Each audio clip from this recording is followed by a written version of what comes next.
ക്രിസ്തുവിൻ്റെ ആ ഒരു മുഖച്ഛായ ഇപ്പോൾ ആ മതത്തിനില്ല. ക്രിസ്ത്യാനിത്വം എന്ന് മതമായി മാറിക്കൊണ്ടിരിക്കുമ്പോൾ ക്രിസ്തു ഇതിന് പുറത്താണ്, ക്രിസ്തുവിനുള്ളവർ ഇതിന് പുറത്തായിപ്പോയി. ഞാനിന്ന് എടുക്കാൻ വന്ന സന്ദേശം ഫേക്ക് ജീസസ് എന്ന് പറയുന്ന ഒരു സന്ദേശമാണ്.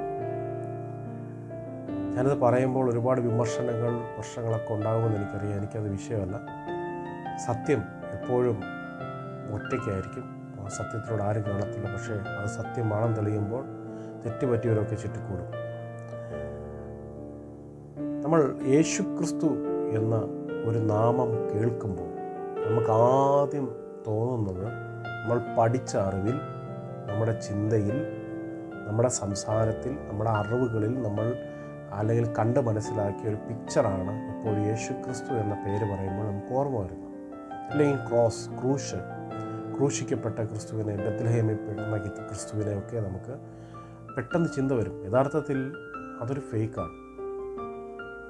ക്രിസ്തു എന്ന് പറയുന്നത് എന്താണെന്ന് ഈ ലൈവിൽ ഞാൻ മുഴുവനായിട്ട് കേൾക്കും. കുറച്ച് സമയം എടുക്കത്തുള്ളൂ. മുഴുവനായിട്ട് കേൾക്കുമ്പോൾ നിങ്ങൾക്ക് മനസ്സിലാവും. നമ്മൾ ഓരോ രാജ്യങ്ങളിലേക്ക് പോകുമ്പോൾ ഓരോ ടൈപ്പാണ് യേശുവിൻ്റെ ക്രിസ്ത്യാനിറ്റി. ആഫ്രിക്കയിൽ പോയി കഴിഞ്ഞാൽ പ്രോസ്പെരിറ്റിയാണ്. ആഫ്രിക്കയിൽ തന്നെ വേറൊരു സ്ഥലത്ത് പോയി കഴിഞ്ഞാൽ അവിടെ പ്രൊഫറ്റാണ്. ആരാണ്? യേശുക്രിസ്തു. ഒരിടത്ത് പ്രൊഫറ്റാണ്, ഒരിടത്ത് നോക്കിക്കഴിഞ്ഞാൽ പ്രോസ്പെരിറ്റിയാണ്. വേറെ ഒരു ഭാഗത്തേക്ക് വേറെ ഒരു രാജ്യത്തിലേക്ക് പോയി കഴിഞ്ഞാൽ അവിടെ യേശുക്രിസ്തു പ്രവാചകനാണ്. എല്ലാ പ്രവാചകന്മാരെ പോലെ ഒരു പ്രവാചകനാണ്. വേറെ വിദേശ രാജ്യങ്ങളിൽ പോയി കഴിഞ്ഞാൽ യേശുക്രിസ്തു ഒരു ഗോഡാണ്. എന്നാൽ ഇന്ത്യയിലേക്ക് വരുമ്പോഴാണ് പ്രശ്നം. ഇന്ത്യയിലകത്ത് യേശുക്രിസ്തു പല ഭാവത്തിൽ നിൽക്കുന്ന സ്വഭാവം നമ്മൾ കണ്ടിട്ടുണ്ട്. യേശുക്രിസ്തു ഇന്ത്യക്കകത്ത് വരുമ്പോൾ നമ്മൾ ആദ്യം കാണുന്നത് രോഗസൗഖ്യമായിട്ടാണ്. അതിനെ വീഡിയോ എടുത്ത് ചിത്രീകരിച്ച് പണമുണ്ടാക്കുന്ന വേറൊരു ഭാഗം. യേശുക്രിസ്തു പ്രവാചകനാണ്. പേരും നാളും ഊരും ഒക്കെ അല്ലേ എന്ന് ചോദിച്ച് മനസ്സിലാക്കുന്ന ഒന്ന്. യേശുക്രിസ്തു വേറൊരു ഭാഗത്ത് ചെല്ലുമ്പോൾ നിയമം വിട്ടുമാറാതെ നിയമത്തിൽ കർക്കശക്കാരനായ ഒരു ചാക്കോമാശാണ്.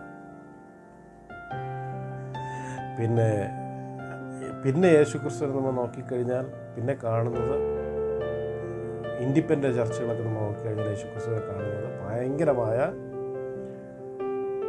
എന്താ പറയുക, ബ്ലെസ്സിങ്ങും പ്രോസ്പെരിറ്റിയും അനുഗ്രഹവും ഒക്കെ കൊണ്ട് നിറച്ചു വെച്ചിരിക്കുക.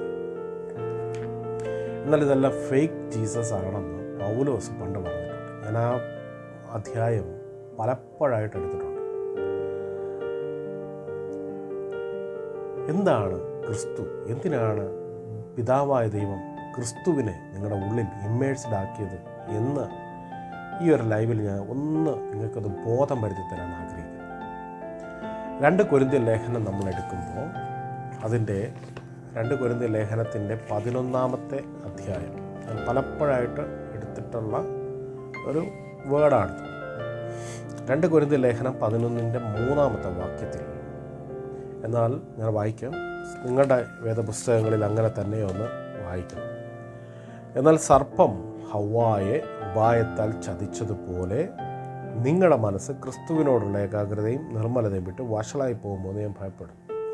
എന്നാൽ സർപ്പം ഹവ്വായെ ഉപായത്താൽ ചതിച്ചു. അപ്പോൾ നമ്മൾ വിചാരിക്കും, പെട്ടെന്ന് നമ്മുടെ ഇമാജിനിൽ വരണം എന്താ, ഒരു പാമ്പ് ഒരു ഫലത്തെ എടുത്ത് ഒരു സ്ത്രീയെ കാണിച്ച് അവൾ ആഗ്രഹിച്ചത് കഴിക്കുന്നു. നമ്മുടെ ഇമാജിനേഷനിലായിരുന്നു. പക്ഷേ അതിൻ്റെ ഒറിജിനൽ ട്രൂത്ത് അതല്ല.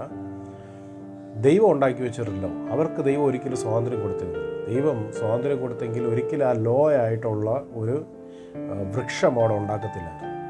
യഥാർത്ഥ സ്വാതന്ത്ര്യം അനുഭവിക്കുന്നത്, കിങ്ഡം ഓഫ് ഗോഡ് ജീവിക്കുന്നത് നമ്മളാണ്. ശ്രദ്ധിച്ച് കേൾക്കണം. കിങ്ഡം ഓഫ് ഗോഡ് ജീവിക്കുന്ന നമ്മളാണ് യഥാർത്ഥത്തിൽ സ്വാതന്ത്ര്യം അനുഭവിക്കുന്നവർ. പഴയ നിയമത്തിനകത്ത് നമ്മൾ വായിക്കുമ്പോൾ ദൈവം അവിടെ 2 വൃക്ഷം ഉണ്ടാക്കി വെച്ചിട്ട് അത് പറിച്ച് ഭക്ഷിക്കരുത് എന്ന് പറഞ്ഞ് കൽപ്പിക്കുന്നു. കൽപ്പന എന്ന് വന്നോ അന്ന് അവർ ലോയ്ക്ക് കീഴിലാകാൻ, അവർക്ക് ലോയ്ക്ക് കീഴിൽ ജീവിക്കണമോ സ്വതന്ത്രമായിട്ട് ഇപ്പുറത്ത് ജീവിക്കണമോ എന്ന് തീരുമാനിക്കാനുള്ള അവകാശമില്ല. ലോ അവിടെ ഉണ്ട്. ലോ അവിടെ ഉള്ള ദിവസം അല്ലെങ്കിൽ ഉള്ള സമയങ്ങളിൽ അവർ ലോയ്ക്ക് കീഴിലാകാൻ ആഗ്രഹിച്ചു. ഈ ലോ എന്താണെന്ന് അറിയാൻ വേണ്ടി ചെന്ന് ആഗ്രഹിച്ചു. നിങ്ങൾക്കറിയാമോ, അന്ന് മുതൽ മനുഷ്യൻ ഇമോഷണലി അറ്റാച്ച്ഡായി. ഇന്ന് മനുഷ്യൻ്റെ ഉള്ളിൽ അൺകോൺഷ്യസ് മൈൻഡിൽ അവൻ ആഗ്രഹിക്കാത്ത തിന്മ ചെയ്യിപ്പിക്കുന്നത് ഈ അൺകോൺഷ്യസ് മൈൻഡിനകത്ത് നടക്കുന്ന ഇമോഷൻസാണ്. ഇമോഷൻസാണ് അവനെ മരണത്തിലേക്ക് കൊണ്ടുപോയിക്കൊണ്ടിരിക്കുന്നത്. വേദന, സങ്കടം, ദുഃഖം, കഷ്ടത, പ്രയാസങ്ങൾ, ഇതെല്ലാം ഇമോഷൻസുമായിട്ട് അറ്റാച്ചാണ്. നീ തിന്നു നാളെ മരിക്കുമെന്ന് പറഞ്ഞാൽ ആ ഇമോഷണലി അവൻ മരിച്ചുകൊണ്ടിരിക്കുകയാണ്. അവന് ഭയം വന്നു തുടങ്ങി, അതൊരു ഇമോഷനാണ്. അവന് നാണം വന്നു തുടങ്ങി, ഇമോഷനാണ്. ഇമോഷണലി അവൻ മരിക്കുകയാണ്. ഞാൻ അതിനെക്കുറിച്ച് വിശദമായിട്ട് പിന്നെ എടുക്കാം. അപ്പോൾ ഇതിനകത്ത് എഴുതിയിരിക്കുന്ന ഒരു ഭാഗം, സർപ്പം ഹവ്വായെ ഉപായത്തിൽ ചതിച്ചു. അപ്പോൾ ഇവർ ലോയ്ക്ക് കീഴിലായി ഇവർ ചതിക്കപ്പെട്ടു. എന്ത് ചതിക്കപ്പെട്ടു? ലോ സംബന്ധമായൊരു ഡോക്ട്രിൻ കേട്ട് ചതിക്കപ്പെട്ടു, ഒരു ഉപദേശം കേട്ട് ചതിക്കപ്പെട്ടു, നിയമപരമായിട്ടുള്ള ഉപദേശം. അപ്പം നമ്മൾ പറയും യഹൂദനല്ല നിയമം, നമുക്ക് നിയമമുണ്ടോ? ഈ പ്രപഞ്ചത്തിനകത്ത് ജീവിക്കുന്ന എല്ലാ മനുഷ്യരും എന്നെപ്പോലെ ഇരിക്കുന്ന അല്ലെങ്കിൽ കണ്ണും മൂക്കും ഒക്കെ ഉള്ള മനുഷ്യനാണെങ്കിൽ അവന് 100% അവൻ ലോയ്ക്കകത്താണ്. അവൻ്റെ ഉള്ളിൽ ഇമോഷൻസിൽ നിന്ന് വരുന്ന ലോയുണ്ട്. എന്ന് പറഞ്ഞാൽ ഇത് ചെയ്യുന്നത് ശരിയല്ല എന്ന് കോൺഷ്യസ് മൈൻഡ് പറയും, ചെയ്യുന്നത് തെറ്റാണെന്ന് അൺകോൺഷ്യസ് മൈൻഡ് പറയും. ഇങ്ങനെ അവൻ ലോയ്ക്കകത്താണ് ജീവിക്കുന്നത്. ഈ ലോയ്ക്കകത്ത് ജീവിക്കുമ്പോൾ അവൻ ഓട്ടോമാറ്റിക് ഈ ലോയിൽ നിന്ന് എങ്ങനെ ജീവിക്കാൻ പുറത്തു വരാൻ പറ്റുമെന്നൊക്കെ ഞാൻ അടുത്ത ലൈവിൽ ക്രിസ്തുവിൽ എങ്ങനെ കണക്റ്റ് ആകപ്പെടാം എന്നൊരു ലൈവ് ഞാൻ ഇടുമ്പോൾ അതിനകത്ത് ഇട്ടുതരാം. അപ്പോൾ ഹവ്വായെ ഉപായത്താൽ ചതിക്കുകയാണ്. എന്ത് ചതിക്കുന്നു? വേറെ ഒരു ഡോക്ടർ. അതിൻ്റെ താഴത്തെ ഭാഗം 11-ാം അധ്യായം 2 കൊരിന്ത്യർ 11:4 പറയുന്നു, ഒരുത്തൻ വന്ന് ഞങ്ങൾ പ്രസംഗിക്കാത്ത മറ്റൊരു യേശു. അങ്ങനെ ഒരു യേശു ഉണ്ടോ? അങ്ങനൊരു യേശുവാണ് പല രാജ്യങ്ങളിൽ നിന്ന് തത്തിക്കളിക്കുന്നത്. മറ്റൊരു യേശു. ഈ യേശുവിന് നിത്യജീവനില്ല, ബാക്കിയെല്ലാം ഉണ്ട്. സോറി, അതിൻ്റെ താഴത്തെ ഭാഗങ്ങൾ വീണ്ടും പറയുന്നു, മറ്റൊരു യേശുവിനെ പ്രസംഗിക്കുകയാണ്. അത് കേൾക്കാൻ ജനമുണ്ട്. നിത്യജീവനില്ലാത്തൊരു യേശുക്രിസ്തുവിനെ കുറിച്ച് കേൾക്കാൻ ജനമുണ്ട്, ജനക്കൂട്ടമുണ്ട്. ഇന്നുമുണ്ട്, നാളെയും കാണും, ഇന്നലെയുണ്ട്. പ്രസംഗിക്കുകയോ നിങ്ങൾക്ക് ലഭിക്കാത്ത വേറൊരാത്മാവെങ്കിൽ, അങ്ങനൊരു ആത്മാവുണ്ടോ? അങ്ങനൊരു ആത്മാവുണ്ട്. പലരും ഗ്രേസ് ഇറങ്ങിയ സമയത്ത് പറഞ്ഞ ഒരു സംഭവമാണ് ഗ്രേസ് പിശാചിൻ്റെയാണ്. പിന്നെ അത് ഞങ്ങൾ മനസ്സിലാക്കി കൊടുത്തു. കൃപ എന്ന് പറയുന്നത് ദൈവം വേദപുസ്തകത്തിൽ എഴുതി വച്ചിരിക്കുന്ന ഒന്നാണ്. കൃപയാലാണ് പൗലോസ് രക്ഷിക്കപ്പെട്ടതെന്നും ഒരു അപ്പോസ്തലൻ എന്ന പേരിൽ വിളിക്കപ്പെടാൻ താൻ യോഗ്യതയില്ല എന്നും താൻ അതിനകത്ത് വെളിപ്പെടുത്തുന്നുണ്ട്. കൃപയാലാണ് നമ്മൾ രക്ഷിക്കപ്പെട്ടത്, അല്ലാതെ കർമ്മമാർഗത്തിലോ പ്രവൃത്തി ചിന്തകളിലോ കാര്യങ്ങളിലോ ഒന്നുമല്ല നമ്മൾ രക്ഷിക്കപ്പെട്ടത്. ദൈവം നമുക്ക് തന്ന കൃപയിലാണ്. ഇന്നും ജീവിക്കുന്നത് ദൈവകൃപയിലാണ്. എത്ര തെറ്റുകൾ ചെയ്തിട്ടും കുറവുകൾ ചെയ്തിട്ടും നമ്മൾ ചിന്തയിൽ കുറവുകൾ വന്നിട്ടും ദൈവത്തെ അനുസരിക്കാതെ സ്നേഹിക്കാതെ ഇരുന്നിട്ടും ദൈവം ഇന്നും ആഹാരം തരുന്നു, വസ്ത്രം തരുന്നു, സകലതും നമുക്ക് തന്ന് ആ ശ്വാസം പോലും ആരോഗ്യം പോലും നമുക്ക് തന്ന് പ്രൊവൈഡ് ചെയ്ത് ഇന്നും ഭൂമി ജീവിപ്പിക്കുന്നത് നമ്മുടെ കൂട്ട് സഹോദരങ്ങൾ, ബന്ധങ്ങൾ ഒന്നും നഷ്ടപ്പെട്ടു പോകാതെ ഇന്നും ജീവിക്കുന്നുണ്ടെങ്കിൽ അതിൻ്റെ അർത്ഥം ദൈവകൃപയിലാണ് നിങ്ങൾ ഇന്നും ജീവിച്ചുകൊണ്ടിരിക്കുന്നത്. അപ്പോൾ അന്ന് ആ സമയത്ത് അങ്ങനെ പറഞ്ഞായിരുന്നു. ആ ഉപദേശത്തെക്കുറിച്ചല്ല പറയേണ്ട. ലോഫുള്ളായിട്ടുള്ളൊരു ഉപദേശം നിങ്ങൾ കേൾക്കുമ്പോൾ നിങ്ങൾ സ്വാതന്ത്ര്യമായ ക്രിസ്തുവിൽ നിന്ന്, ആ രാജ്യത്തിൽ നിന്ന് പുറത്താണ്. അപ്പോൾ വേറൊരു ആത്മാവും വേറൊരു യേശുവുണ്ട്. അങ്ങനൊരു യേശു ഉണ്ട്. എവിടെ ഉണ്ടെന്ന് ചോദിച്ചാൽ നിങ്ങളുടെ കണ്ണും വെട്ടത്ത് നിങ്ങളുടെ അരികിൽ തന്നെ അതുണ്ട്. നിങ്ങളിത് ഫോളോ ചെയ്യുന്നത് ചിലപ്പോൾ അങ്ങനെ ഒരു യേശുവിനായിരിക്കും. പൗലോസ് അപ്പോസ്തലൻ പറയാണ്, നിങ്ങൾക്ക് ലഭിക്കാത്ത വേറെ ഒരു ആത്മാവെങ്കിലും നിങ്ങൾ കൈക്കൊള്ളാത്ത വേറെ സുവിശേഷം. പ്രൊഫസി പറയുന്ന ആൾക്കാരെ ഞാൻ കണ്ടിട്ടുണ്ട്. ഞാൻ അവരുടെ പിറകെ ഒരു കാലത്ത് ചിന്തിച്ചു, ഇതുപോലെ എനിക്ക് കിട്ടിയാൽ മതിയായിരുന്നു. പക്ഷേ എൻ്റെ കണ്ണ് തുറന്ന് ക്രിസ്തുവിൽ വന്നപ്പോൾ എനിക്ക് മനസ്സിലായി, ഈ ചെയ്യുന്നതെല്ലാം ഫേക്കാണ്, ഫേക്ക് ജീസസ് ആണ് എന്നെനിക്ക് മനസ്സിലായി. ക്രിസ്തു ഒരാളുടെ ഉള്ളിലേക്ക് വരുമ്പോൾ, പണ്ട് പരിശുദ്ധാത്മാവ് വരുമ്പോൾ സഭയ്ക്കകത്ത് കിടന്ന് അന്യഭാഷയും പറഞ്ഞ് കസാരയൊക്കെ ഇടിച്ച് തെറിപ്പിച്ചുകൊണ്ട് ഓടുന്നത് ഞാൻ കണ്ടിട്ടുണ്ട്. പിന്നെ മനസ്സിലായി അത് ഫേക്കാണ്. പിന്നെ അത് കഴിഞ്ഞ് കുറച്ച് കാലം കെട്ടാൻ കഴിഞ്ഞപ്പോൾ തലയിൽ കൈവയ്ക്കുമ്പോൾ തുള്ളുന്നത് ഞാൻ കണ്ടിട്ടുണ്ട്. അന്യഭാഷ പറയുകയും തുള്ളുകയൊക്കെ ചെയ്തിട്ടുണ്ട്. ഞാനും അങ്ങനെ ഒരു ഭാഗത്ത് പോയിട്ടുമുണ്ട്, അങ്ങനെ ഒരു സീനിൽ ഞാനും ചെയ്തിട്ടുമുണ്ട്. പക്ഷേ യഥാർത്ഥത്തിൽ അതൊക്കെ തെറ്റായ ഒരു ചിന്താഗതിയായിരുന്നു, അല്ലെങ്കിൽ തെറ്റായ ഒന്നായിരുന്നു എന്ന് മനസ്സിലായത് ഇപ്പോഴൊക്കെയാണ്. കാരണം കർത്താവ് കൈപിടിച്ച് സത്യത്തിലേക്ക് കൊണ്ടുവരുമ്പോൾ നമുക്ക് മനസ്സിലാവുക തെറ്റാണ്. ഈ ഹവ എന്ന് പറയുന്ന ഹാഫ് മാനും ഹാഫ് സോയിലുമാണ്, അല്ലെങ്കിൽ ഹാഫ് എർത്തുമാണ്. ഹവയെ ചതിക്കുകയാണ്. ചതിച്ചു കഴിഞ്ഞപ്പോൾ അപ്പോൾ അതിനെക്കുറിച്ച് ഞാൻ പിന്നെ എടുത്തില്ല. അപ്പോൾ ഇതിനകത്ത് എഴുതിക്കുന്നത് വേറൊരു ഡോക്ട്രിൻ, വേറൊരു ഉപദേശം, അത് നിങ്ങൾ കൈക്കൊള്ളുക എന്ന് പറയുന്നത് സ്വീകരിക്കുക എന്നാണ്. നിങ്ങൾ അതിന് സറണ്ടർ ആകുകയാണ്. സറണ്ടർ ആകുന്ന നിമിഷം നിങ്ങൾ ഇത്രയും വർഷം ക്രിസ്തുവിനെ പിൻപറ്റിയെന്ന് പുറത്തുപോയി. ഇത്രയും ആൾക്കാരെ കൊണ്ട് ഇവർ പണത്തിന് വേണ്ടിയും സ്വാർത്ഥ ലാഭങ്ങൾക്ക് വേണ്ടിയും സാമ്പത്തിക ഭദ്രതയ്ക്ക് വേണ്ടി പ്രശസ്തിക്ക് വേണ്ടി ഈ ജനത്തെ മുഴുവനും വലിച്ചഴച്ച് തെറ്റായ ഉപദേശത്തിലേക്ക് അവർ കൊണ്ടുപോകുമ്പോൾ ഉള്ള പ്രശ്നം എന്താണെന്നറിയാമോ? അവർ നശിച്ചു പോകും. ഈ മനുഷ്യർ മുഴുവനും നശിച്ചു പോകും. കാരണം നിത്യജീവനിൽ നിന്ന് അകന്ന് മനം തഴമ്പിച്ചു പോകും. പൗലോസ് പറയുന്നുണ്ട് വേറൊരു ഭാഗത്ത്, ഹീബ്രു 13:9, ഹെബ്രായ ലേഖനം 13:9 താൻ പറയുന്നുണ്ട്, വിവിധവും അന്യവുമായ ഉപദേശങ്ങളാൽ ആരും നിങ്ങളെ വലിച്ചുകൊണ്ട് പോകരുത്. ആചരിച്ചു പോകുന്നൊരു പ്രയോജനമില്ലാത്ത ഭോജന നിയമങ്ങളാൽ കൃപയാൽ തന്നെ ഹൃദയം ഉറപ്പിക്കുന്നത് നല്ലത്. അപ്പോൾ പലരും പറയാറുണ്ട്, ഓരോ സ്ഥലത്തും ഓരോ യേശുവാണ്. എന്നെ അതിശയിപ്പിച്ച കാര്യം അതാണ്. ഓരോ സ്ഥലത്തും ഓരോ യേശു ക്രിസ്തു. അതിനെ വെച്ച് അവർ കാശുണ്ടാക്കുന്നു, അതിനെ വെച്ച് ആ ക്രൈസ്തവർ. പക്ഷേ ഇവർ ചിന്തിക്കുന്നില്ല, ഇത്രയും ജനക്കൂട്ടം അവരുടെ ആ ഇമോഷൻ, തകർന്ന ഇമോഷനിലാണ് അവരവിടെ വന്നിരിക്കുന്നത്. അവർക്ക് കൊടുക്കേണ്ടത് ദൈവവുമായിട്ട് എങ്ങനെ കണക്റ്റ് ചെയ്യാമെന്ന് പഠിപ്പിക്കേണ്ടതിന് പകരം അവർ പഠിപ്പിക്കുന്നത് മുഴുവനും നിങ്ങൾ എന്തെങ്കിലും വിഷയമുണ്ടെങ്കിൽ വാ, ഞാൻ പ്രാർത്ഥിച്ച് സൗഖ്യമുണ്ടാക്കി തരാം എന്ന് പഠിപ്പിക്കുകയാണ്. നിങ്ങൾക്കറിയാമോ, ഫിലിപ്പോസ് എന്ന് പറഞ്ഞ യേശു ക്രിസ്തുവിൻ്റെ നല്ല ഒരു ശിഷ്യനുണ്ടായിരുന്നു. ഫിലിപ്പോസിൻ്റെ ചരിത്രം ഞാൻ ഒരിക്കൽ നമ്മുടെ യൂട്യൂബ് ലൈവിൽ എടുത്തിട്ടുണ്ട്. ഫിലിപ്പോസ് എന്ന് പറയുന്ന മനുഷ്യൻ ഒരു ദിവസം, ശ്രദ്ധിച്ച് കേൾക്കണം, ഫിലിപ്പോസ് എന്ന് പറയുന്ന മനുഷ്യൻ ഒരു ദിവസം ഷണ്ടൻ എന്ന് പറയുന്ന എത്യോപ്യ രാജ്ഞിയുടെ മന്ത്രിയായിരുന്ന ഒരു മനുഷ്യൻ തേരിൽ പോകുമ്പോൾ അവൻ്റെ കയ്യിൽ ചുരുളുണ്ടായിരുന്നു. യെശയ്യാ പ്രവാചകൻ എഴുതി വെച്ചിരുന്ന ചുരുൾ. ഈ ചുരുൾ എങ്ങനെ കിട്ടിയെന്നൊക്കെ ഞാൻ ലൈവിൽ പറഞ്ഞിട്ടുണ്ട്. ഈ ചുരുൾ കൊണ്ടുപോകുമ്പോൾ അദ്ദേഹം ചുഴലിക്കാറ്റ് വന്നത്, യഥാർത്ഥത്തിൽ ആ മലയാളത്തിൽ എഴുതിയിരിക്കുന്ന വിവർത്തനത്തിന് ഒരു അക്ഷരപ്പശകുണ്ട്. കാരണം ഒരു ചുഴലിക്കാറ്റ് ഒരു മനുഷ്യൻ വന്നാൽ തേരും തേരാളികളൊക്കെ അപ്പുറത്ത് പോകും. കാരണം 40 കിലോമീറ്റർ സ്പീഡിലൊരു കാറ്റ് വന്നാൽ ഒരിക്കലും അത് നേരെ ചൊവ്വ പോകത്തില്ല. കാരണം അത് മൊത്തം അരിപ്പാവും. അപ്പോൾ ഒരു ചുഴലിക്കാറ്റിൽ അല്ല വന്നത്. അത് ഈ ഫിലിപ്പോസിനെ സംബന്ധിച്ച് ഫിലിപ്പോസിന് ഡിസപ്പിയർ ആവാനും അപ്പിയർ ആവാനുമുള്ള കപ്പാസിറ്റി യേശുവിൽ നിന്ന് കണ്ടുപിടിച്ചതാണ്. അപ്പോൾ താൻ അങ്ങനെ വരികയാണ്. അപ്പോൾ വന്ന് തൻ്റെ അടുക്കൽ വന്ന് സ്നാനപ്പെടുന്നതിന് ആവശ്യമോ എന്നെല്ലാം പറഞ്ഞ് കാര്യങ്ങളെല്ലാം സംസാരിച്ചതിന് ശേഷം താൻ അവിടെ നിന്ന് പോവുകയാണ്. കാരണം ദൈവമായിട്ട് ഇങ്ങനെ കണക്ട് ചെയ്യാവുന്നൊരു മനുഷ്യനെ പഠിപ്പിച്ചു കഴിഞ്ഞാൽ പിന്നെ അവന് പാഷ അന്വേഷിച്ച് പോകേണ്ട കാര്യമില്ല, പിന്നെ അവന് ഹെൽപ്പ് അന്വേഷിച്ച് പോകേണ്ട കാര്യമില്ല. കാരണം അവനെ എങ്ങനെയാണ് ദൈവവുമായിട്ട് എങ്ങനെ കണക്ട് ചെയ്യാൻ പറ്റും എന്നുള്ള ഒരു വഴി കാണിച്ചു കൊടുക്കുകയാണ് യഥാർത്ഥത്തിൽ ചെയ്യേണ്ടത്.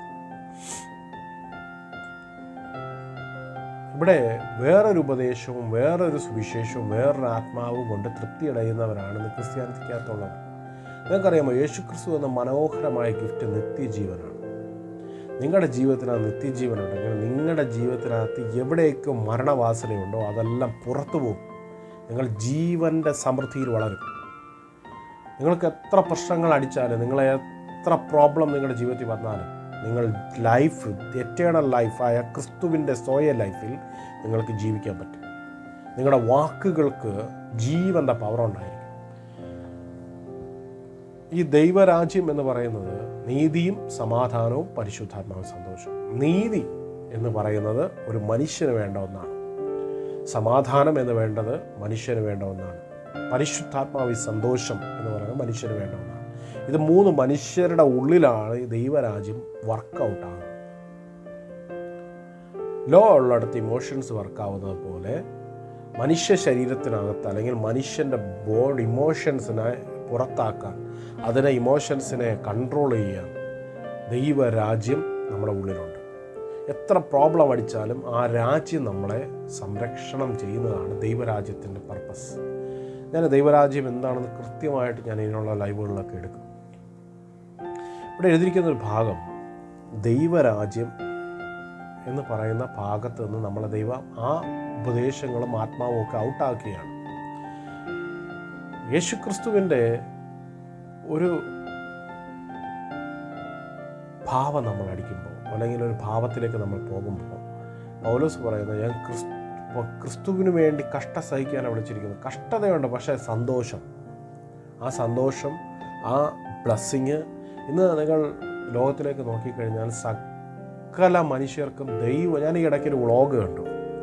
ആ വ്ളോഗിൽ ഒരു മനുഷ്യൻ ഒരുപാട് കുഞ്ഞുങ്ങളടുത്ത് ചോദിക്കുകയാണ് ദൈവം ഉണ്ടോ എന്ന്. 70 പേരെന്തോ പറഞ്ഞു ദൈവം ഉണ്ട്, ദൈവം ഇല്ല എന്ന് പറഞ്ഞു. അതിലൊരു 20% ആൾക്കാർ പറഞ്ഞു, പിള്ളേർ പറഞ്ഞു ദൈവം ഉണ്ട് എന്ന് തോന്നുന്നു, ഞങ്ങളുടെ മതം അങ്ങനെ പറയുന്നു. പക്ഷെ നിങ്ങൾക്ക് 10% പറയുന്നത് ദൈവം ഉണ്ട് എന്ന് മാത്രമാണ്. 10% മാത്രമാണ്. കാരണം എന്തുകൊണ്ടാണ്? മതങ്ങൾക്കൊരിക്കലും ദൈവത്തെ വരച്ച് കാണിച്ചു കൊടുക്കാൻ പറ്റത്തില്ല, ദൈവത്തെ കാണിച്ചു കൊടുക്കാൻ പറ്റത്തില്ല. മതങ്ങളെല്ലാം ദൈവത്തെ കാണിച്ചു കൊടുക്കാൻ പറ്റും, പക്ഷേ കൊണ്ട് കണക്ട് ചെയ്യാൻ പറ്റത്തില്ല. കണക്ട് ചെയ്യാൻ പറ്റുന്നത് ക്രിസ്തുവിന് മാത്രമേ ഉള്ളൂ. മഹത്വത്തിൻ്റെ പ്രത്യാശയായി ക്രിസ്തു നമ്മൾ ഇരിക്കുന്നു എന്ന് പറഞ്ഞാൽ ഉയർത്തെഴുന്നേൽക്കപ്പെട്ട ക്രിസ്തുവിലാണ് നമ്മൾ ജീവിക്കുന്നത്. അതാണ് നിത്യജീവൻ. കർത്താവിന് ഇനി മരിക്കാൻ പറ്റത്തില്ല. കർത്താവിന് ഇനി മരിക്കാൻ പറ്റത്തില്ല. കർത്താവിന് ഇനി ഒരിക്കലും നാശത്തിലേക്ക് പോകാൻ പറ്റത്തില്ല, ഡിക്കേനസിലേക്ക് പോകാൻ പറ്റത്തില്ല. കാരണം നിത്യജീവനുള്ള ഒരാളുടെ വാക്കുകളിൽ തീയുണ്ട്. നിത്യജീവനുള്ള ഒരാളുടെ അവൻ്റെ ശബ്ദത്തിൽ തീയുണ്ട്. നിത്യജീവനുള്ള ഒരാൾ രോഗക്കിടക്കയിൽ ഇരിക്കത്തില്ല. നിത്യജീവനുള്ള ഒരാളുടെ മേൽ ഭാരങ്ങൾ വസിക്കത്തില്ല. മരണകരമായ ഒന്നും അവൻ്റെ ലൈഫിൽ വസിക്കത്തില്ല. കാരണം അവൻ നിത്യജീവനിൽ നിറയപ്പെട്ടിരിക്കുന്നു. മനസ്സിലായോ? നിത്യജീവനിൽ നിറയപ്പെട്ട ഒരു മനുഷ്യൻ്റെ മേൽ മരണം വാഴത്തില്ല. ഏത് മരണമാണ്? മരണത്തിലേക്ക് കൊണ്ടുപോകുന്ന ഇമോഷൻസ് വാഴത്തില്ല. ഇന്ന് പല ഭാഗങ്ങളിലും പലരും എടുക്കാൻ വിട്ടുപോകുന്നൊരു സന്ദേശമാണ്. അപ്പോൾ യോശുവയും കാലേബിനെ കുറിച്ച് നമ്മൾ പഴയ നിയമത്തിൽ എടുത്തു കഴിഞ്ഞാൽ ഇവർ സംഖ്യാപുസ്തകത്തിനകത്ത് 13-ാം അധ്യായത്തിൽ ഒരു ഭാഗമുണ്ട്. ഞാൻ സത്യത്തിൻ്റെ കൂടെ അല്ലെങ്കിൽ സത്യത്തിലൂടെ നിൽക്കുന്നവർ ചിലപ്പോൾ 2 പേരായിരിക്കും, പക്ഷേ ദൈവം അവരുടെ കൂടെ കാണും. ചില ആൾക്കാർ പണ്ട് പറയാറുണ്ട്, ഈ കള്ളം ലോകം മൊത്തം ചുറ്റി വരുമ്പോൾ സത്യം ചിരിപ്പടത്തേ ഉള്ളൂ. അതുപോലെ സത്യത്തിന് കൂടെ നിൽക്കാൻ, സത്യസുവിശേഷത്തിന് കൂടെ നിൽക്കാൻ ആരും കാണത്തില്ല. ഫേക്കിനോട് നിൽക്കാൻ ഒരുപാട് പേര് കാണും. കാരണം ജനക്കൂട്ടം എപ്പോഴും അതിൻ്റെ പിന്നിലാണ്. കനാൻ നാട് ഒറ്റ നോക്കാൻ മോശ 12 പേരെ അയക്കുകയാണ്. 12 പേരിൽ ഒരാളുടെ പേര് ഹോശയ്യ, അല്ലെങ്കിൽ ഹോശയ്യ എന്ന് പറഞ്ഞാൽ ദൈവം എൻ്റെ രക്ഷയാകുന്നു എന്നാണ് അതിൻ്റെ അർത്ഥം. ഹോശയ്യ എന്നാണ് പേര്. അതിനെ മാറ്റി യോശുവ എന്നാക്കി. ദൈവം നമ്മുടെ വിടുതലാണ് എന്ന് പറഞ്ഞ് തൻ്റെ പേരാക്കി. കാലേബിനെ ആക്കി. 2 പേര്. ഈ യോശുവേനെ എടുത്തിരിക്കുന്നത് എഫ്രൈം ഗോത്രത്തിൻ്റെ തലവനായിട്ടാണ്. യഹൂദ ഗോത്രത്തിൻ്റെ തലവനായിട്ട് കാലേബിനെ എടുക്കുകയാണ്. അങ്ങനെ 12 പേരെ എടുത്തിട്ട് കനാൻ നാട് ഒറ്റ നോക്കാൻ അയച്ചു. ഈ ബാക്കി 10 പേര് അവിടെ ചെന്നിട്ട് പറഞ്ഞത്, ഈ നാട് നമുക്ക് വസിക്കാൻ കൊള്ളത്തില്ല, അവന്മാരുടെ മുമ്പിൽ നമ്മൾ വെട്ടുക്കിളികളെ പോലെ കണ്ടു. അയച്ചതാര? ദൈവമാണ് അയച്ചത്. ഇവർ ചെന്ന് പറയുകയാണ് വെട്ടുക്കിളികളെ പോലെ നമുക്ക് അവരുടെ മുമ്പിൽ നമുക്ക് തോന്നിയെന്ന്. കാരണം തങ്ങളുടെ വലിപ്പം കുറിച്ച് അറിയാത്ത വ്യക്തികളായിരുന്നു. നിങ്ങൾക്കറിയാമോ, അതിൻ്റെ 14-ാം അധ്യായത്തിനകത്ത് 6-ാം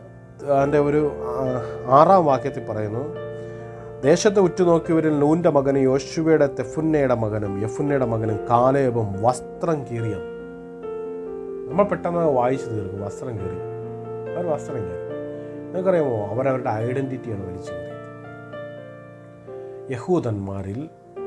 യഹൂദ ജ്യൂസിൽ ഓരോ ഗോത്രത്തിനും ഓരോ വസ്ത്രശൈലിയുണ്ട്. അറിയാമോ?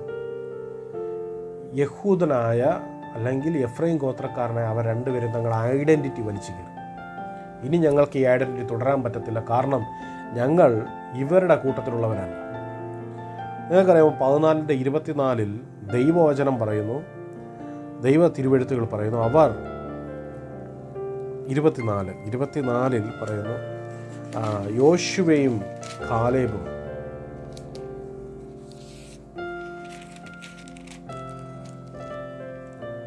എൻ്റെ ദാസനായ കാലേബോ, അവൻ വേറെ ഒരു സ്വഭാവമുള്ളത് കൊണ്ടും എന്നെ പൂർണ്ണമായി അനുസരിച്ചുകൊണ്ട് അവൻ പോകുന്ന ദേശത്ത് ഞാൻ എത്തിക്കും. ഇവർ ഡിഫറൻറ്റ് സ്പിരിറ്റുള്ളവരാണ് രണ്ടുപേരും. ദൈവം പറയുന്നു അവർക്ക് വേറെ ഒരു സ്പിരിറ്റ് അവരുടെ മേലുണ്ട്. എന്താണ് ആ സ്പിരിറ്റ്? നിങ്ങൾക്കറിയാം, 10 പേരും ജനക്കൂട്ടത്തെ മുഴുവനും പോയിസൺ ഉണ്ടാക്കി. മോശയും അഹരോനെയും പോലും അവരുടെ വാക്കുകൾ 10 പേരുടെ എപ്പോഴും കൂടുതൽ ആൾക്കാർ സാക്ഷി പറയുന്നിടത്തായിരിക്കും കൂടുതൽ ആൾക്കാർ വിശ്വസിക്കുന്നത്. ഈ 10 പേരും കനാൻ നാടിനെക്കുറിച്ച് മോശമായിട്ട് പറഞ്ഞപ്പോൾ 2 പേർ യോശുവയും കാലേബും പറഞ്ഞു, ഇല്ല, ദൈവം നമുക്കത് തരുമെന്ന്. നിങ്ങൾക്കറിയാമോ, പിന്നെ ഉണ്ടായ ചരിത്രം 14:24 പറയുന്നു, ദൈവം പറയുന്നു അവർ റൂഹ ഉള്ളവരാണ്. റൂഹ എന്ന വാക്കിനർത്ഥം ഞാൻ പറയും നിത്യജീവനുള്ളവരാണ്. നിത്യജീവനുള്ളവൻ ഒരിക്കലും മരണത്തിൻ്റെ സംസാരം സംസാരിക്കത്തില്ല. നിത്യജീവനുള്ളവൻ ഡോക്ടർ എത്ര വിധി എഴുതിയാലും അതിൻ്റെ എതിരെ അല്ലെ ലോകം എത്ര വിധി എഴുതിയാലും അതിന് എതിരെ സംസാരിക്കുന്നവനാണ് റൂഹ അല്ലെങ്കിൽ ദൈവാത്മാവുള്ളവൻ, സോയെ ലൈഫുള്ളവൻ, നിത്യജീവനുള്ളവൻ. അവർ റൂഹയുള്ളവരാണ്. നിങ്ങൾക്കറിയുമ്പോൾ 14 കഴിഞ്ഞ് 15-ാം അധ്യായത്തിലേക്ക് ചെല്ലുമ്പോൾ അതിനെത്തുന്നതിന് മുമ്പ് 38-ാം വാക്യത്തിൽ, എന്നാൽ ദേശം ഉറ്റുനോക്കാൻ പോയ പുരുഷന്മാരിൽ നൂൻ്റെ മകനായ യോശുവയും യെഫുന്നയുടെ മകനായ പുത്രനായ കാലേബും മരിച്ചില്ല. അവരുടെ ബോഡി പോലും അവർക്ക് വേണ്ടി പ്രവർത്തിച്ചെന്നാണ്. നിങ്ങൾക്കറിയാമോ, ഈ മോശ തുടങ്ങി ഒറ്റ മനുഷ്യരും കള്ളം വിശ്വസിച്ച ഒരാളും നിത്യജീവനിലേക്ക് പ്രവേശിച്ചില്ല.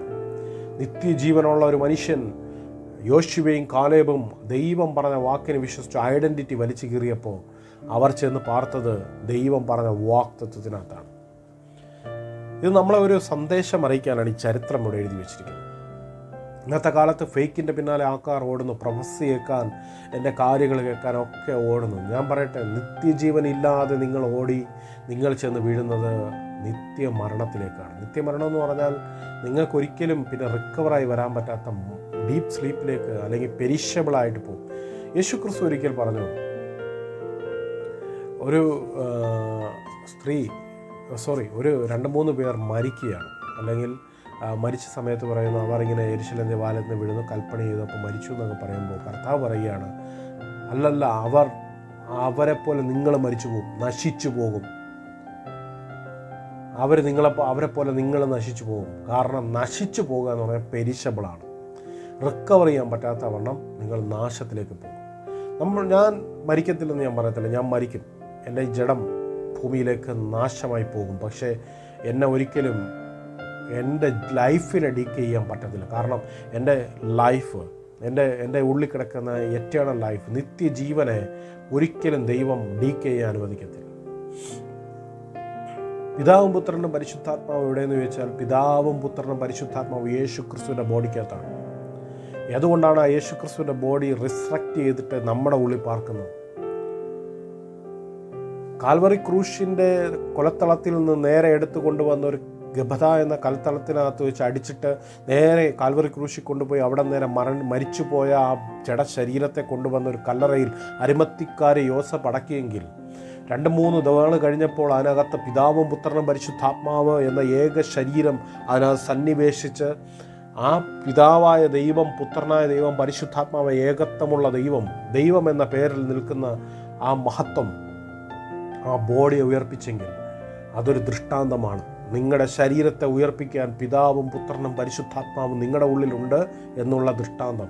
ദൈവം നിങ്ങളോട് വിരൽ ചൂണ്ടി പറയുന്നു, ഞാൻ നിൻ്റെ ഉള്ളിലുണ്ട്, നിത്യജീവൻ നിങ്ങളുടെ ഉള്ളിലുണ്ട്. കൂടെയുള്ളവരെല്ലാം പറയും ഇത് ഫേക്കാണ്, ഇത് തെറ്റാണ്, ഇത് തെറ്റായ ചിന്താഗതിയാണ്. എൻ്റെ കൂടെയുള്ളവരെല്ലാവരും പറഞ്ഞു, ഇന്ന് പറഞ്ഞവരാരുമില്ല. ഇവരെല്ലാവരും പറയും, പക്ഷേ സത്യത്തിന് വേണ്ടി നിൽക്കുന്ന 1-2 പേരുണ്ടെങ്കിൽ അവൻ്റെ കൂടെ ദൈവം കാണും. അവനായിരിക്കും നിത്യജീവനെ ഹോൾഡ് ചെയ്യാൻ പവറുള്ളവൻ. ലോകം നിന്നെ വിധി എഴുതും, നീ ശരിയല്ല, നിൻ്റെ ആറ്റിറ്റ്യൂഡ് ശരിയല്ല, നിൻ്റെ പ്രവൃത്തികൾ ശരിയല്ല, നീ ദൈവത്തെ വിട്ടുമാറിയവനാണ്, നീ കൊള്ളത്തില്ല എന്നൊക്കെ പറഞ്ഞ് ലോകം നിന്നെ ഒറ്റപ്പെടുത്തുകയും പരിഹസിക്കുകയും നിന്നെ മാറ്റി നിർത്തുകയും ഇത്രയും നാൾ ഉപകാരം ചെയ്ത കുടുംബാംഗങ്ങൾ പോലും തള്ളിക്കളയുമ്പോൾ നിങ്ങളെ ഭരിക്കാൻ, നിങ്ങളെ നടത്താൻ, നിങ്ങളുടെ ഉള്ളിലിരുന്ന് നിങ്ങളെ നിത്യജീവൻ്റെ ഒരു പ്രത്യേകത എന്നറിയാമോ? നിങ്ങളെ മരണവാസനകളിൽ നിന്ന് പുറത്തു കൊണ്ടുവരും. യേശുക്രിസ്തുവിന് ഇനി മരിക്കാൻ പറ്റത്തില്ല. യേശുക്രിസ്തുവിന് ഇനി കാരണം യേശുക്രിസ്തു ഇപ്പോൾ പാർക്കുന്നത് സ്വർഗത്തിൽ എവിടെ ഒരു കസാരയിട്ടിരിക്കുന്നതല്ല. യേശുക്രിസ്തു എന്ന് പാർക്കുന്നത് പിതാവിനെയും പുത്രനെയും റൂഹായെയും ഉള്ളിൽ വെച്ചുകൊണ്ട് ഇന്ന് ജീവിക്കുന്ന നമ്മുടെ ഉള്ളിലാണ്. സകല ആധിപത്യവും അവൻ്റെ തോളിലിരിക്കും. അവന് അത്ഭുതമന്ത്രി, വീരനാം ദൈവം, നിത്യപിതാവ്, ശാശ്വതവാസിയും എന്ന പേരുള്ളവൻ, ആ അധികാരത്തിൽ നിന്ന് ഇരിക്കുന്നവനും എന്നേക്കും ഇരിക്കുന്നവൻ. ആ ഇരിക്കുക എന്ന് പറഞ്ഞ രാജാവിൻ്റെ ഇരുത്തയാണ്. ഇന്നും മരണമില്ലാതെ രാജാവായി വാഴുന്ന അകത്തിരിക്കുന്ന ക്രിസ്തുവിനെ മനസ്സിലാക്കാൻ കഴിയാത്തവൻ പ്രവാചകൻ്റെ അടുക്കലും ലോകത്തിൽ പലതരം ക്രിസ്തുവിനെ വിളമ്പുന്നവരുടെ അടുക്കലും പോയി കഴിഞ്ഞാൽ നിനക്കൊരിക്കലും ദൈവത്തിൻ്റെ മുമ്പാകെ നിൽക്കാൻ പറ്റത്തില്ല. ഞാൻ ശ്രദ്ധിച്ച് പറയുന്നത്, നിങ്ങൾക്ക് തലയ്ക്കകത്ത് ദൈവം നിങ്ങളുടെ കണ്ണുകളെ തുറന്നു തന്നെ തരട്ടെ എന്ന് ഞാൻ പ്രാർത്ഥിക്കുന്നു. ലോകത്ത് നിങ്ങൾക്ക് എങ്ങനെ വേണമെങ്കിലും ജീവിക്കാം എന്നുള്ളൊരു സ്വാതന്ത്ര്യം പുതിയ നിയമത്തിൽ തന്നിരിക്കുകയാണ്. പക്ഷേ ആ സ്വാതന്ത്ര്യം തന്നിട്ട് ദൈവം ഒരു കാലിലൊരു കെട്ട് നന്നല്ല വിട്ടിരിക്കുക. നിങ്ങൾക്ക് മദ്യം നിങ്ങളുടെ മുമ്പിലുണ്ട്, വേണമെങ്കിൽ കുടിക്കാം. കുടിച്ചാൽ അതിൻ്റെ പരിണത ഫലം എന്തായിരിക്കും എന്ന് നിങ്ങൾക്ക് അറിയാൻ പറ്റും. നിങ്ങൾക്ക് തെറ്റ് ചെയ്യാം, ആ തെറ്റ് ചെയ്താൽ അതിൻ്റെ പരിണത ഫലം എന്താണെന്ന് നിങ്ങൾക്ക് ജീവിതത്തിൽ കിട്ടുമ്പോൾ നിങ്ങൾ മനസ്സിലാക്കും. അപ്പോൾ എനിക്കിഷ്ടമില്ലാത്തത് വേണ്ട എന്ന ചോയ്സ് എടുക്കാനുള്ള കൃപയാണ് യഥാർത്ഥത്തിൽ ഗ്രേസ്, അല്ലെങ്കിൽ ആ ചോയ്സ് എടുക്കാനുള്ള കൃപയാണ് യഥാർത്ഥത്തിൽ സ്വാതന്ത്ര്യം. ഞാനൊരു വ്യഭിചാരം ചെയ്യാനായിട്ട് പോയാൽ ഞാൻ ചെയ്യാൻ പോകുന്ന ക്രിയയ്ക്ക് എന്നിൽ എന്ത് ഇമ്പാക്റ്റ് ഉണ്ടാക്കും എന്നുള്ളത് ഞാൻ തിരിച്ചറിഞ്ഞിട്ട്, ഞാൻ ആ വിസ്റ്റത്തിൽ തിരിച്ചറിഞ്ഞിട്ട്, ഞാൻ അതിൻ്റെ ഭാവി മുന്നിൽ കണ്ടിട്ട് വേണ്ട എന്ന് തീരുമാനിക്കുന്നതാണ് സ്വാതന്ത്ര്യം. ഇതേ ചോയ്സാണ് ഉൽപ്പത്തിയിൽ കൊടുത്തിരുന്നത്, പക്ഷേ അവർ ആ ചോയ്സിനെ മിസ്യൂസ് ചെയ്തു എന്നതാണ്. നിങ്ങളുടെ മുമ്പിലും ചോയ്സുണ്ട്. നിത്യജീവനിൽ വാഴണമെങ്കിൽ നിത്യജീവനിൽ വാഴാം. നിങ്ങളുടെ ഉള്ളിലുള്ള ഫേക്ക് ജീസസിനെ എടുത്ത് പുറത്ത് കളഞ്ഞിട്ട് ഒറിജിനൽ ക്രൈസ്റ്റിനെ നിങ്ങൾക്ക് അകത്ത് വിശ്വാസത്തോടെ കൊണ്ടു നടന്ന് ജീവിക്കാം. ഇല്ലെങ്കിൽ ഫേക്കിൽ നിങ്ങൾക്ക് പോകാം. ചോയ്സാണ്. ഈ പറയുന്ന ഞാനും നിങ്ങളും എല്ലാം സമന്മാരാണ്. അതിന് മധ്യേ ഞാൻ ഈ വിഷയം ഇവിടെ വെച്ച് നിർത്തുകയാണ്. കാരണം കാലേബ് എന്ന വാക്കിൻ്റെ അർത്ഥം ഡിവോട്ടഡ് ആണ്. ഇവർ രണ്ടുപേരുടെയും വാക്കെടുത്ത് ദൈവം വെച്ചതല്ല. യോശുവയുടെ പേര് ഗോഡ് ഈസ് സാൽവേഷൻ എന്നാണ്. ഹോശയ എന്ന് പറയുന്നത്, യോശുവ എന്ന് പറയുമ്പോൾ ഗോഡ് ഈസ് ഡെലിവറൻസ്, ദൈവം വിടുതലാണ് എന്നാണ്. അപ്പോൾ ഇതിനകത്ത് നമ്മൾ പഠിക്കേണ്ട ഒത്തിരി കാര്യങ്ങളിൽ ദൈവം നമ്മളെ ബ്ലസ് ചെയ്യട്ടെ, നമ്മളെ അനുഗ്രഹിപ്പിക്കട്ടെ. കർത്താവിൻ്റെ ശ്രേഷ്ഠകരമായ കരങ്ങളിൽ താങ്ങട്ടെ. കർത്താവായ യേശുക്രിസ്തുവിന്റെ നാമത്തിൽ നിങ്ങൾ അടുത്ത എല്ലാ ലൈവുകളും ഷെയർ ചെയ്യുക, ലൈക്ക് ചെയ്യുക.